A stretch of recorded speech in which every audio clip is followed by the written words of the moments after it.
Hello students, देखिए हम लोग अभी बात करने वाले हैं एम्पियर लॉ यानी एम्पियर के नियम के बारे में। यहाँ पर आप देखिए क्या दिया गया है। पहले इस वाले हिस्से को देखेंगे। बोल रहा है कि इस नियम के अनुसार किसी बंद वक्र के परितः चुंबकीय क्षेत्र की तीव्रता का रेखीय समाकलन उस बंद वक्र द्वारा घिरी आकृति में से गुजरने वाली कुल धारा का एप्सिलॉन नॉट गुना होता है। कहने का मतलब है ये चुंबकीय क्षेत्र की बात कर रहा है, मैग्नेटिक फील्ड की बात कर रहा है। यहाँ पर बोल रहा है कि जैसे कोई रॉड है, उस रॉड की लेंथ अगर L हो तो उसके परितः अगर बात करें मैग्नेटिक फील्ड की तो उससे कुछ दूरी पर मैग्नेटिक फील्ड कितना होगा। लेकिन बात इसकी नहीं कर रहा है, पहले तो बात कर रहा है कि अगर चुंबकीय क्षेत्र की जैसे किसी बंद वक्र के परितः चुंबकीय क्षेत्र की तीव्रता का रेखीय समाकलन उस बंद वक्र द्वारा घिरी आकृति में से गुजरने वाली कुल धारा का एप्सिलॉन नॉट गुना होता है। बस इतनी बातों का ध्यान रखिए। हम यहाँ पर क्या करते हैं, कोई तार जैसे चुंबकीय क्षेत्र की बात कर रहा है, हम चुंबकीय क्षेत्र में इसका समाकलन करेंगे। डॉट जो आप तार लेंगे उस तार की लेंथ से इज इक्वल्स टू बोल रहा है कि म्यू नॉट का कितने गुना होता है, कुल धारा, जितनी भी धारा प्रवाहित हो रही है कुल धारा से गुणा कर देंगे, ये आ जाएगा आपका। यहाँ पर अगर बात करें तो आप लिख सकते हैं बी डॉट डी एल का integration is equals to mu naught I, आप ये लिख सकते हैं। ठीक है, अगर चाहें आप डॉट हटाना तो डॉट हटा सकते हैं, तो लिखेंगे B D L cos theta is equals to mu naught I. इसको आप पहला समीकरण मान लीजिए। ठीक है, अब हम बात करते हैं कि अब देखिए वृत्तीय पथ के लिए, किसी सर्कुलर पाथ के लिए अगर हम बात करें तो मान लीजिए कि यहाँ पर एक तार जो ये है इसमें धारा आई प्रवाहित हो रही है। इस तार के चारों तरफ की बात कर रहे हैं, इस तरीके से तार के चारों तरफ यहाँ से हम आर दूरी पर एक पॉइंट ले लेते हैं। ठीक है, और यहाँ पर देखिए अगर तार में धारा इस दिशा में प्रवाहित हो रही है, हम इसका छोटा सा लेंथ ले लें डी एल, और डी एल तो हमने ले लिया। लेकिन अगर मैग्नेटिक फील्ड की बात करें, तार में धारा अगर ऊपर की तरफ प्रवाहित हो रही है तो मैग्नेटिक फील्ड किधर होगा, अंदर की तरफ।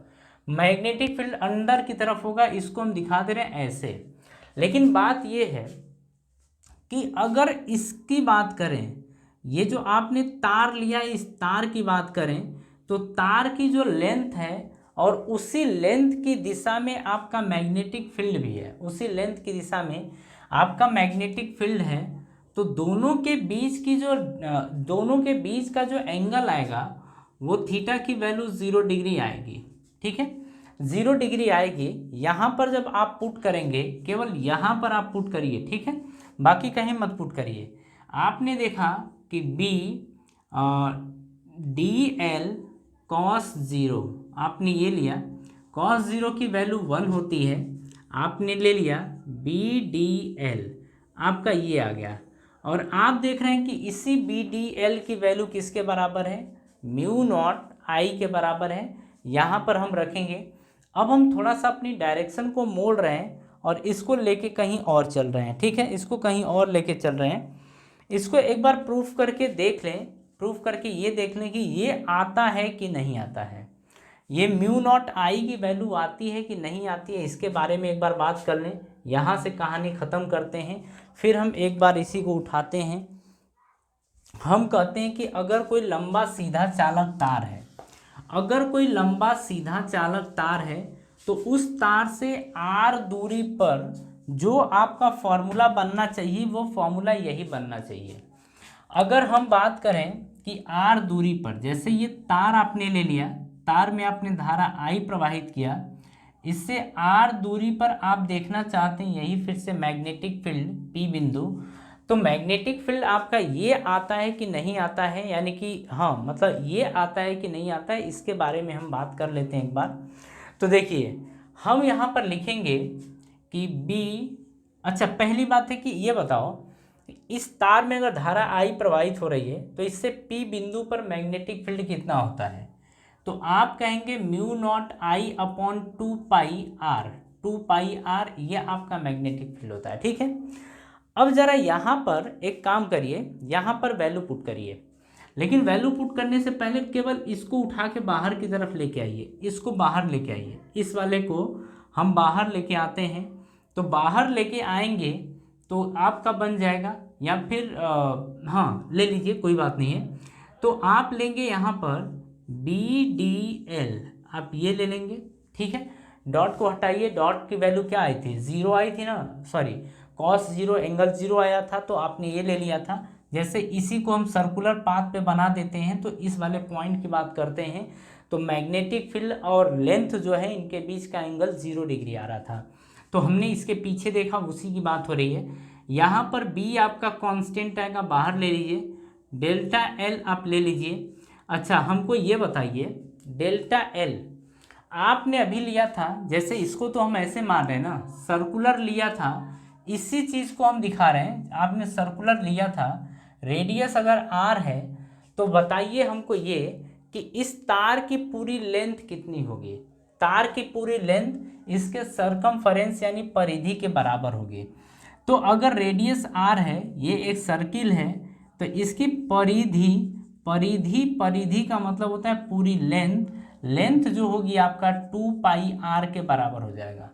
कहने का मतलब ये है कि जो लेंथ आप लेते हैं, ये लेंथ 2 पाई R, यानी कि टोटल इंटीग्रेट DL का मतलब छोटा सा टुकड़ा आपने लिया था, इसको इंटीग्रेट कर दिया, तो पूरी लेंथ 2 पाई R के बराबर आ गई है।